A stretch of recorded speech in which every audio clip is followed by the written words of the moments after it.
My queen. Hey guys, Jay here. So, a few days ago I was on YouTube when I saw a community post from a YouTuber called May Anime asking for unpopular Danganronpa opinions. And suffice to say, I got very interested. So, I was reading through a few of the comments, and then I saw a comment from Max Does Gotcha and Danganronpa. And they said Celeste shouldn't have been executed because in Danganronpa V3, Monokuma said whoever kills first is the culprit. In Chapter 3, Angie and Tenko are killed by Korekio. In Case 2-3, Ibuki and Hiyoko are killed by Mikan.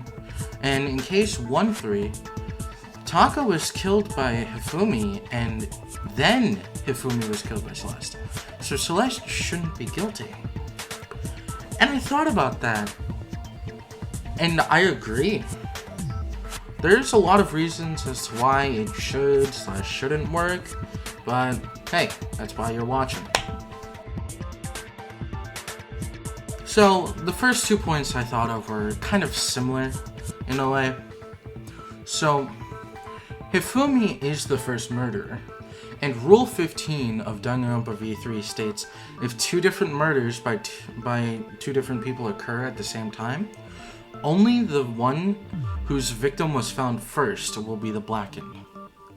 Now, if this rule was connected to Danganronpa 1, then Celeste should not have been killed, and it would have been Hifumi who killed Taka.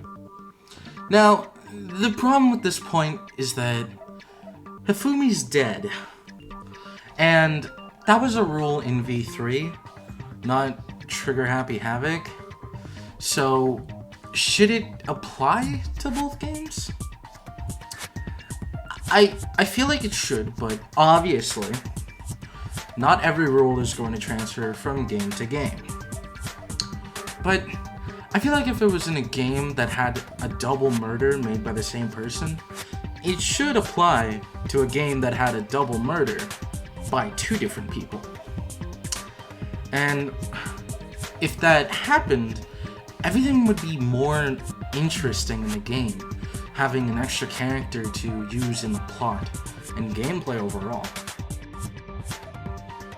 So, if Celeste were to survive, she could have been a new character for development. Like, for example, in Chapter 6, when Celeste finds out the world has collapsed and money means nothing anymore and her dream won't come true, maybe there would be a part in her that snaps where she starts to be more genuine with the rest of the cast, or she just goes absolutely crazy.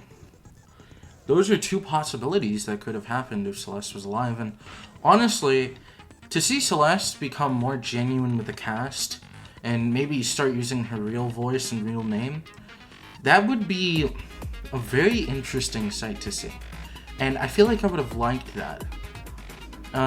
Especially if she survived, or if she happened to have a character change and then die by Chapter 5. Who knows?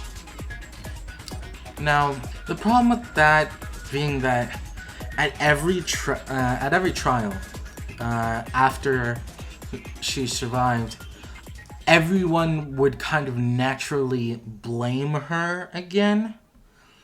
And there's also the problem of her killing another person, causing an unneeded extra death, but also making the plot more convoluted and confusing with the fact that everyone's just going to be like, oh, it was Celeste.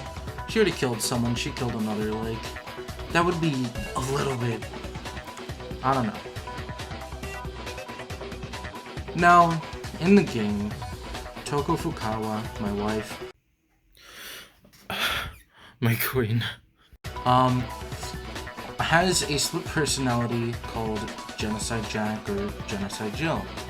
And Genocide Jack is known for being a murderer.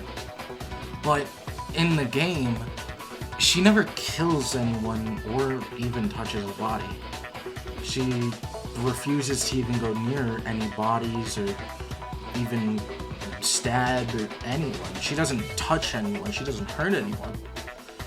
And if Celeste were to survive, it would have a different atmosphere because she had killed someone that the whole group had already known. And it would have been interesting to see the difference between a known killer and a known killer. Because everyone knows that Jailer Jack killed a bunch of people, but Celeste killed someone in the group. Celeste killed someone that was supposed to be her friend, that they were supposed to survive and get out together with. So I feel like that would make everyone more like distant and scared of her, and it would really affect the plot in a way that I feel would be fun to find out. Now, the counter to this point, I wrote this completely down while researching this video, and I quote, "Byakuya already played with a body, and Joe is a murderer. No other psycho needed." And to be fair, yeah. Now, I already know what some people are gonna say. Some people are gonna say, but someone must be sacrificed for each trial. There needs to be someone killed. Now, to that I say, why? Why must someone be sacrificed? In Danganronpa V3, Kaido dies before the execution is over. Therefore, no one was truly sacrificed. And Maki killed him.